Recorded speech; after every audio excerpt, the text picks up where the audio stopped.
30 من يونيو عام 2014، يوم واجهت فيه الجزائر أحد أقوى منتخبات العالم، ألمانيا، المرشحة للفوز بكأس العالم.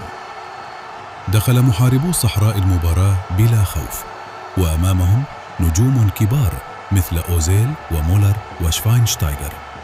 منذ الدقائق الأولى صدمت الجزائر الجميع، هجمات مرتدة سريعة وفرص خطيرة كادت أن تمنح الخضر هدف التقدم، بينما كان الحارس رايس مبولحي يقدم واحدة من أعظم مبارياته على الإطلاق.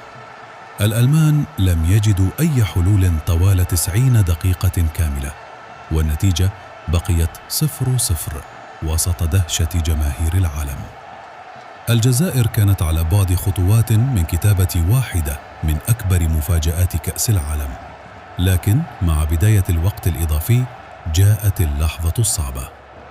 في الدقيقة 92 أرسل توماس مولر كرة عرضية منخفضة داخل منطقة الجزاء ليتدخل أندري شورله بلمسة رائعة ويسجل الهدف الأول لألمانيا.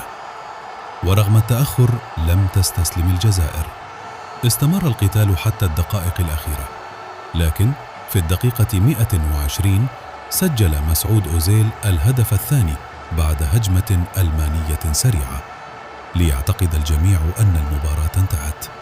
إلا أن محاربي الصحراء كان لهم رأي آخر. بعدها مباشرة أرسل سفيان فيغولي كرة رائعة داخل المنطقة ليقابلها عبد المؤمن جابو ويسجل هدف الجزائر التاريخي ويشعل الدقائق الأخيرة من المباراة.